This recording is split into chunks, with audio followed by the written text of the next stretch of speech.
Keir Starmer has finally shown his true colors, and it's nothing like what he promised. For years, he has sold himself as the champion of the working class, the defender of the vulnerable, the leader who would rebuild Britain with fairness and dignity. And yet, here we are, witnessing the Labour Party under his command launching a ruthless attack on disability benefits. Yes, you heard that right. The same Labour Party that was founded to protect working people and provide a safety net for those in need is now leading a brutal charge against the most vulnerable in society. Starmer's government is pushing forward a sweeping overhaul of disability benefits, making it drastically harder for people with mental health conditions to qualify. Only those with the most severe disabilities will continue receiving support. And who decides what is severe enough? The very politicians who have never had to struggle a day in their privileged lives. Let's not mince words, this is a betrayal. A cold, calculated betrayal of the very people Labour was meant to protect. The people who struggle every single day with conditions like anxiety, depression, and ADHD, conditions that cripple their ability to work and function in a world that already refuses to accommodate them. And now, thanks to Keir Starmer, they are about to be abandoned by the very system that was supposed to help them. And it's not just a few cuts here and there. No. This is a full-scale ideological shift, a deliberate decision to strip away support from those who need it most. The justification? Overdiagnosis. That's right, according to Wes Streeting, Starmer's health secretary, the UK is diagnosing too many people with mental health conditions, and this is something that needs to be controlled. As if anxiety and depression were just trendy labels people slap on to avoid work. As if thousands upon thousands of individuals who rely on personal independence payments, PIP, are just making it up. But let's talk about reality, shall we? The surge in disability claims isn't about fraud or people gaming the system, it's about a country that has left an entire generation mentally broken. Austerity, economic instability, the cost of living crisis, pandemic trauma, these are the real reasons behind the rise in mental health issues. The real fraud here is Keir Starmer pretending to care about the working class while enacting Tory policies with a Labour badge slapped on top. And here's the real kicker, this isn't just some rogue faction within Labour pushing for these cuts. This is Keir Starmer's Labour Party at its core. This is what Starmer wants. This is his vision for the future of Britain, one where the weak are discarded, where government responsibility is stripped away, and where only the most desperate can prove they deserve help. The hypocrisy is staggering. This is the same Labour Party that spent years attacking the Tories for their ruthless benefit cuts under David Cameron and Theresa May. The same Labour Party that fought against universal credit's disastrous rollouts. And yet now, Starmer's government is doing exactly the same thing, just under a different banner. And let's talk about what this means in real terms. If you are someone suffering from depression so severe that even getting out of bed is a battle, if you are struggling with ADHD in a system that refuses to accommodate your needs, if you have crippling anxiety that makes work an impossible nightmare, Starmer's message to you is clear. You don't matter. Your suffering is not real. And you no longer deserve help. The Labour government is not just cutting benefits, it is erasing the legitimacy of mental health struggles altogether. By claiming that the country is overdiagnosing conditions like anxiety and depression, they are sending a signal to society that these conditions are exaggerated, that they are not worthy of state support. And let's be brutally honest, this isn't just an attack on benefits, this is an attack on how we, as a country, view mental health. If these reforms go through, it won't be just benefits that disappear. It will be compassion. It will be understanding. It will be the basic recognition that mental health struggles are as real and as debilitating as any physical condition. But here's the real question. Why is Keir Starmer doing this? Why is the Labour Party, a party that built the welfare state, the NHS, the very foundations of modern British social care, now dismantling the support system it once championed? It's simple, political survival. Keir Starmer isn't leading with principles, he's leading with fear. He is terrified of being seen as too soft on welfare, terrified of being labelled weak by the right-wing media. So what does he do? He panders. He adopts Tory rhetoric, Tory policies, Tory ideology, all in a desperate attempt to win over voters who have never and will never trust him. This is not leadership. This is cowardice disguised as pragmatism. And make no mistake, this betrayal will not be forgotten. Because here's the thing. The people who rely on disability benefits are not just numbers on a spreadsheet. They are human beings. They are our friends, our family members, our neighbors. And they will remember that when they were at their most vulnerable, Keir Starmer turned his back on them. The Labour Party likes to talk about the dignity of work. But where is the dignity in leaving people to suffer? Where is the dignity in forcing individuals with crippling mental health conditions into a brutal, unforgiving job market that does not accommodate their needs? There is no dignity in cruelty. And let's be absolutely clear, this is cruelty. This isn't about reforming a broken system or helping people back into work. This is about cutting costs at the expense of the most vulnerable. It's about forcing struggling people into impossible situations and calling it progress. And the worst part? They will try to sell this as compassion. They will stand up in Parliament and talk about how this is about helping people get back on their feet. They will spin it as an effort to empower disabled people to return to work. Don't fall for it. This is not empowerment. This is abandonment.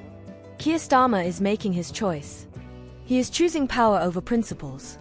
He is choosing optics over ethics. But the people of Britain have a choice too. We can refuse to accept this betrayal. Because if Keir Starmer is willing to sacrifice the most vulnerable now, what will he do next? And more importantly, who will he betray next? Keir Starmer and his government are playing with fire, and the consequences could be catastrophic. This is not just about disability benefits. This is about economic collapse, social devastation, and a government that has completely lost its way. By cutting support for people with anxiety, depression, ADHD, and other conditions, Starmer is not fixing the system, he's breaking it beyond repair. What happens when you pull the rug out from under thousands of people who genuinely cannot work without support? What happens when the safety net that was meant to catch the most vulnerable disappears overnight? We're about to find out, and the answer won't just be suffering, it will be a financial disaster that drags the entire country down with it. The logic behind this move is as reckless as it is cruel. The government argues that the UK has an inactivity crisis, that too many working-age people are not employed, that the number of those claiming disability benefits has skyrocketed, and that something must be done. But instead of investing in mental health services, instead of tackling the root causes of why people are struggling, they are taking the easy way out, cutting benefits and pushing people into an economy that has no place for them. And here's the brutal truth, this won't get people back to work. It will do the exact opposite. By stripping away support, Starmer's government is creating a new underclass of people trapped in a vicious cycle of poverty, mental health deterioration, and economic exclusion. People who could contribute to the economy if they had proper support will instead be forced into desperate survival mode. How does that help the UK's economic recovery? How does that fix the employment crisis? The answer is simple, it doesn't. In fact, it makes it worse. Think about the long-term consequences. When people with mental health conditions are left without benefits, without access to proper treatment, what happens? They spiral further into crisis. They become less employable, not more. They end up relying more on emergency NHS services, not less. The financial burden on the state increases, not decreases. And yet Starmer's government is pushing forward as if these basic economic facts don't exist. And then there's the sheer hypocrisy. Emma Reynolds, the economic secretary, stood before the country and insisted that this was about reforming a broken system and helping people back into work. But let's be honest, what support are they actually offering? The government talks about programs to help people transition into employment, but where are the details? Where is the budget? Where is the plan? All we hear is vague rhetoric, while the only concrete action being taken is cutting the very benefits that allow people to survive. It's an illusion of reform, designed to make it look like something is being done while, in reality, the government is doing absolutely nothing to address the real problem. And what's the real problem? A job market that is fundamentally broken, a healthcare system that cannot cope, and a leadership that is too spineless to admit it. Instead of acknowledging that the UK's employment crisis is the result of years of austerity, an underfunded NHS, and a total failure to adapt to the mental health crisis, Starmer's government is placing the blame on the people who are already suffering the most. And let's not pretend this isn't politically motivated. This is not about fixing the system. This is about Starmer trying to prove to right-wing voters that he's just as tough on welfare as the Tories. That's the real story here. Starmer isn't cutting benefits because he believes it will help the economy. He's cutting benefits because he's afraid of being painted as soft by the right-wing press. He's doing this to appease the very people who never wanted Labour in power in the first place. And in doing so, he's abandoning the very people who trusted him, who voted for him, who believed he would bring real change. This is a betrayal of the highest order, and it's one that could destroy what little faith remains in the Labour Party. The British public is furious, and rightly so. People didn't vote for Keir Starmer to get Tory policies in Labour clothing. They voted for change. They voted for a leader who would fight against cruel austerity measures, not enforce them. But instead, what have we got? A Labour Party that is indistinguishable from the Conservatives. A Labour leader who would rather punish the vulnerable than challenge the system. A government that is marching the country towards economic ruin, all for the sake of political posturing. And let's be clear, this isn't just about those who are on disability benefits now. This affects everyone. Because if Starmer is willing to go after the most vulnerable, what makes you think he won't come after you next? When a government starts cutting benefits under the guise of reform, it never stops with just one group. Today, it's people with anxiety, depression, and ADHD. Tomorrow, it could be single parents, the unemployed, pensioners. Starmer has shown he's willing to play the austerity game, and once that door is open, it's almost impossible to close. The Labour Party used to stand for something. It used to fight for working people, for those who had been left behind by the system. But now? Now, it's just another arm of the establishment, too afraid to challenge the status quo, too desperate to cling to power at any cost. And that cost will be paid by the thousands of people who will wake up one day to find that the government has decided they are no longer deserving of help. It's time to ask the real question: what kind of country do we want to live in? A country where mental health is treated as a joke, where people are forced into work they cannot do, where the most vulnerable are discarded like an inconvenience? Or a country that actually values its people, supports those who need it, and understands that a strong economy is built on lifting people up, not kicking them down? Right now, Keir Starmer has made his choice. He has chosen cruelty over compassion. He has chosen optics over real change. He has chosen to abandon the very people he swore to protect. But the British people still have a choice too. And when the consequences of these cuts start hitting, when the reality of Starmer's betrayal becomes undeniable, that choice will become very, very clear. The question is, will he still be in power when that day comes? Keir Starmer is losing control, and he knows it. His attempt to force through these brutal disability benefit cuts has ignited a rebellion within his own party. The Labour leader, who built his entire brand on promises of fairness, integrity, and defending the most vulnerable, is now watching his support crumble from within. His MPs are furious, the public is outraged, and the very foundations of his leadership are beginning to crack. The Labour Party is supposed to stand for social justice, for the people who have been ignored, left behind, and abandoned by successive Tory governments. That is what Starmer promised when he took the leadership. He vowed to reverse the cruelty of the Conservative era, to protect those in need, and to rebuild trust in Labour as a party that actually delivers for working people. Instead, he has done the unthinkable. He has pushed through policies that could have been written by Rishi Sunak himself. And the backlash has been swift. Labour MPs, once loyal to Starmer, are now turning against him. Furious whispers are spreading through Westminster. How could this happen? How could the Labour leader, the man who claimed to be the antidote to years of Tory austerity, suddenly become its latest enforcer?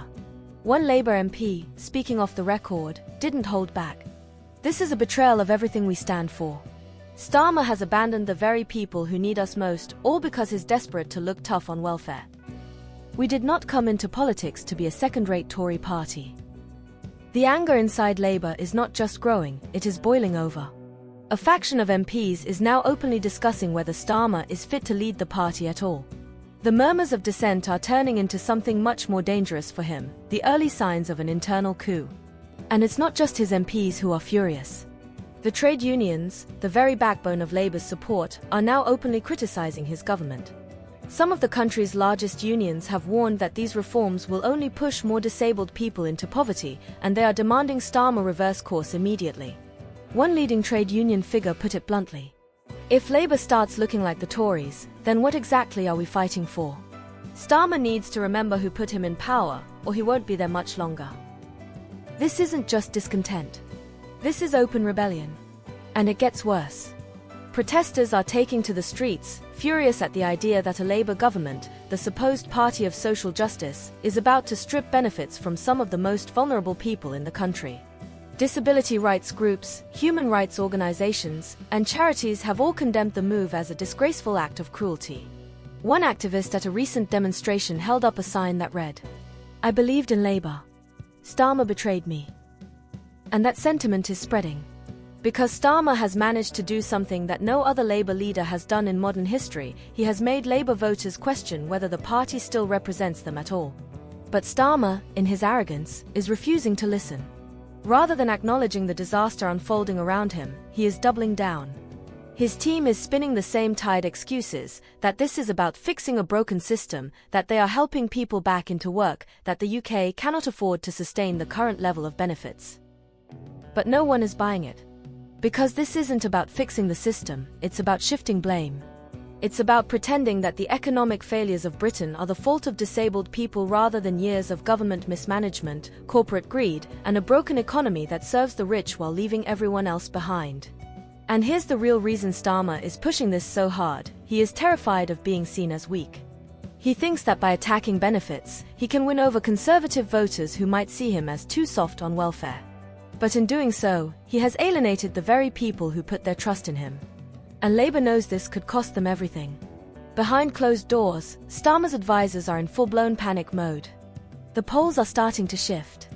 Labour's lead, once seen as unshakable, is beginning to narrow. Disillusioned voters are starting to turn away. Because here's the truth, no one voted for this. Labour won in a landslide because people were sick of conservative cruelty. They wanted a government that would undo the damage done by years of cuts, austerity, and economic hardship. Instead, Starmer has given them more of the same. The cracks in his leadership are now impossible to ignore. The question is no longer whether this policy will damage Starmer, it's how much damage it will do. Will it be enough to cost him the next election? Will the rebellion within his own party grow strong enough to force him to backtrack? Or is this the moment where Starmer finally loses control for good? What's happening right now isn't just a policy dispute, it's a fight for the soul of the Labour Party. And if Starmer continues down this path, he may soon find himself leading a party that no longer wants him in charge. Keir Starmer is standing at the precipice of political annihilation. With one stroke of policy, he has torn apart the very foundation of what the Labour Party used to represent, and the consequences are rapidly escalating into something that could be his undoing. His actions are no longer a simple policy failure, they are a full-scale betrayal of the British public, and the ripple effects are already being felt across the political spectrum. This isn't just a bad decision, it's an historical error, one that could seal the fate of the Labour Party and Starmer himself. The very voters who entrusted him with the future of the country are now questioning his leadership. How could they not? The promises Starmer made to the people, promises of fairness, of defending the most vulnerable, have been shattered by the harsh reality of his policies.